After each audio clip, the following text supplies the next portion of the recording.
सर्व देशवासियांना समान सूत्रात बांधणाऱ्या भारतीयत्वाच्या गौरवाचा उत्सव म्हणजेच आपला प्रजासत्ताक दिन.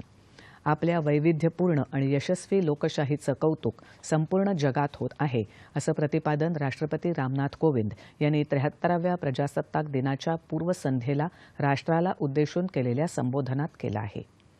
आपल्या संविधानाची चौकट व्यापक असून संविधानाच्या प्रस्ताविकेत लोकशाही, न्याय, स्वातंत्र्य, समानता आणि बंधुत्व या मार्गदर्शक तत्वांवर आपलं प्रजासत्ताक भक्कमपणे उभं आहे, असं राष्ट्रपती म्हणाले. प्रजासत्ताक दिनाचा उत्सव साजरा करताना आपण आत्मपरीक्षण करायला हवं, तरच एक चांगला भारत तसंच चांगल्या जगाच्या निर्मितीत आपण योगदान देऊ शकू, असं आवाहन राष्ट्रपतींनी केलं. भारतीयता के गौरव का यह उत्सव है. हमारे विविधतापूर्ण और सफल लोकतंत्र की सराहना पूरी दुनिया में की जाती है. यद्यपि हमारे संविधान का कलेवर विस्तृत है, संविधान की संक्षिप्त प्रस्तावना में लोकतंत्र, न्याय, स्वतंत्रता, समानता और बंधुत्व के मार्गदर्शक सिद्धांत सारगर्भित रूप से उल्लिखित हैं. इन आदर्शों से उस ठोस आधारशिला का निर्माण हुआ है जिस पर हमारा भव्य गणतंत्र मजबूती से खड़ा है. गणतंत्र दिवस का उत्सव मनाने के दिन और उसके बाद भी हम सब की सोच और कार्यों में रचनात्मकता होनी चाहिए और एक बेहतर भारत तथा बेहतर विश्व के निर्माण में अपना योगदान करें. आपल्या देशाच्या स्वातंत्र्याची 75 वर्ष पूर्ण होत आहेत. आपलं स्वातंत्र्य युद्ध आपल्या गौरवशाली ऐतिहासिक प्रवासाचा एक प्रेरक अध्याय आहे. आपली संस्कृती प्राचीन असून आपलं प्रजासत्ताक हे नवीन आहे.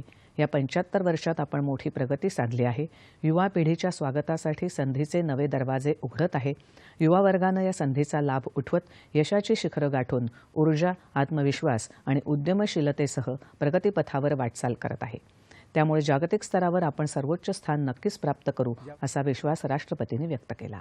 साल पूरे होंगे तब हम अपने राष्ट्रीय इतिहास का एक महत्वपूर्ण पड़ाव पार करेंगे. हमारा स्वतंत्रता संग्राम हमारी गौरवशाली ऐतिहासिक यात्रा का एक प्रेरक अध्याय था. हमारी सभ्यता प्राचीन है, परंतु हमारा यह गणतंत्र नवीन है. लेकिन उसके बाद के 75 वर्षों में हमने प्रभावशाली प्रगति की है. अब युवा पीढ़ी के स्वागत में अवसरों के नए द्वार खुल रहे हैं.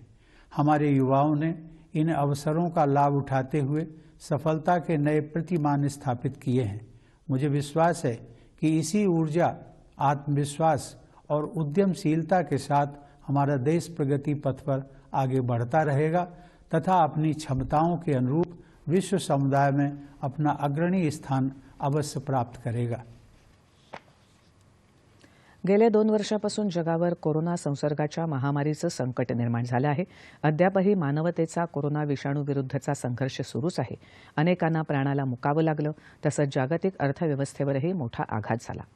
संपूर्ण मानवजातीसाठी हे एक मोठं आव्हान निर्माण झालं आहे.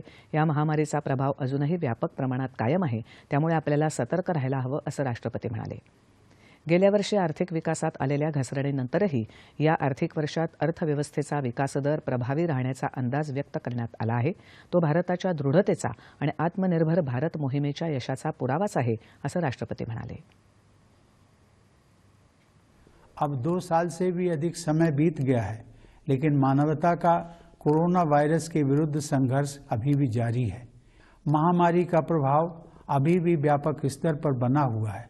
अतः हमें सतर्क रहना चाहिए और अपने बचाव में तनिक भी ढील नहीं देनी चाहिए. हमने अब तक जो सावधानियां बरती हैं उन्हें जारी रखना है. प्रतिकूल परिस्थितियों में भारत की दृढ़ता का यह प्रमाण है कि पिछले साल आर्थिक विकास में आई कमी के बाद इस वित्त वर्ष में अर्थव्यवस्था के प्रभावशाली दर से बढ़ने का अनुमान है. यह पिछले वर्ष शुरू किए गए आत्मनिर्भर भारत अभियान की सफलता को भी दर्शाता है. आधुनिक लष्करी क्षमतेच्या बळावर आता भारताची गणना जगातल्या प्रमुख नौदल शक्ती संपन्न देशांमध्ये होत आहे. हे संरक्षण क्षेत्रात आत्मनिर्भरतेच्या दिशेनं अग्रेसर होण्याचं एक प्रभावी उदाहरण आहे, असा गौरवपूर्ण उल्लेख राष्ट्रपतींनी आपल्या संबोधनात केला.